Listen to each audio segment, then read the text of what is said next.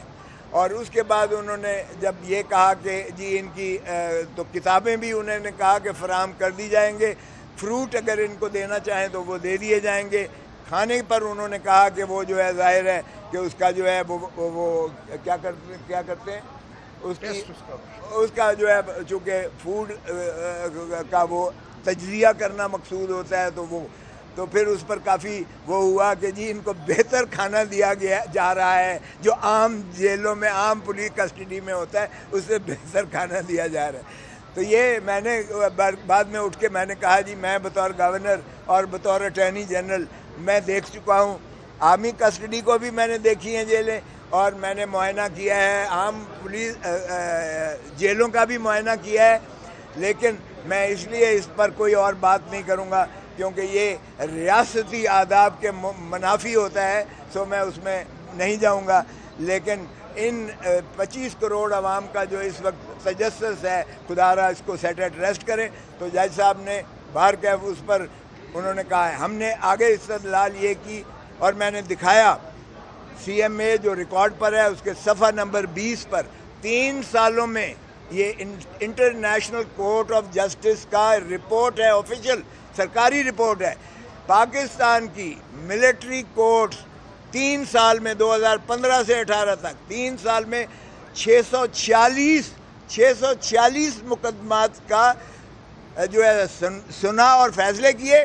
646 میں سے 645 کو سزا ہوئی، 645 کو سزا ہوئی. وہ پتہ نہیں ایک بھی مر گیا تھا یا کیا ہوا تھا. باہر کے 100% سمجھیں تو 99.9% کا اقبال جرم پر سزا تھی، کنفیشن پر سزا تھی. اب آپ اندازہ کریں اس میں سزائے موت بھی تھی ان لوگوں کو. تو میرا یہ سروکار نہیں تھا، لیکن میرا بتانا مقصود یہ تھا کہ یہ ہے ہماری ملٹری کورٹس. ماشاءاللہ سزا تو یقیناً 100% سزا ہے، لیکن کیا انصاف کے قتل پر سزا جو ہے کرنا کیا آئین کے مطابق ہے؟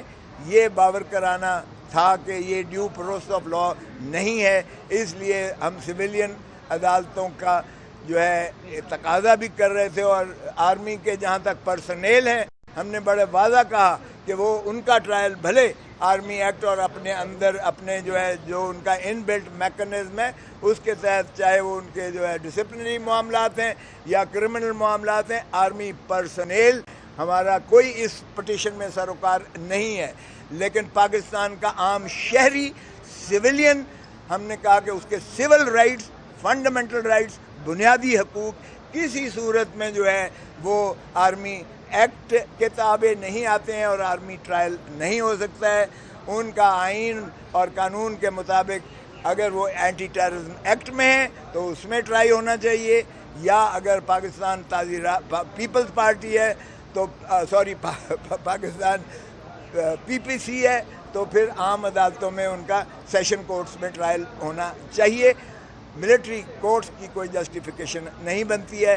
اب ہم نے کہا کہ اس وقت تک یہ سزائیں نہ کر دیں. تو یہ اٹارنی جنرل صاحب سے پوچھا گیا تو انہوں نے کہا ابھی کسی کیس میں ٹرائل شروع نہیں ہوا ہے، ابھی ابتدائی سٹیج ہے اور انویسٹیگیشن سٹیج ہے، چارج بھی فریم نہیں ہوا ہے، اس لیے کوئی ہے. تو جج صاحب نے کہا کہ جس وقت اگر، کیونکہ انہوں نے کہا کہ جی اگر ٹرائل مقصود ہوگا تو نقول دی جائیں گی، ان کو وکیل رکھنے کی جو ہے کہا جائے گا کہ اب اپنا وکیل رکھیں. تو ہمیں یہ جو ہے کہا گیا کہ اگر کسی وقت ایسا سٹیج ہوتا ہے تو آپ میرے پاس آپ درخواست لے کے آئیں، اور انشاءاللہ یہ پروسیڈنگز اس وقت تک نہیں چل سکتی جب تک اس کیس کا فیصلہ نہیں ہوتا. So for all practical purposes, the proceedings in trial before the military court have been stayed, they stand stayed. اس میں کوئی شک نہیں ہونا چاہیے کہ کوئی ایسی کارروائی نہیں ہونے جا رہی ہے. البتہ تفتیش کا عنصر ہے. ہم نے خود کہا بھلے تفتیش کر لیں, ہمیں کوئی چیز اگر کوئی انوالو ہے تو بالکل اس کو آنا چاہیے, لیکن اگر بے گناہ ہے تو اس کو نہیں ہونا چاہیے. پھر جج صاحب نے ایک تحفظات ظاہر کیے جرنلسٹ کا, صحافی برادری کا. آپ کے بارے میں انہوں نے کنسرن شو کیا کہ صحافیوں کو تحفظ ہونا چاہیے, اور ریاض کا کیا نام ہے پورا, عمران ریاض کا خصوصی بات ہوا, اور انہوں نے کہا عمران ریاض ہمارے پاس نہیں ہے.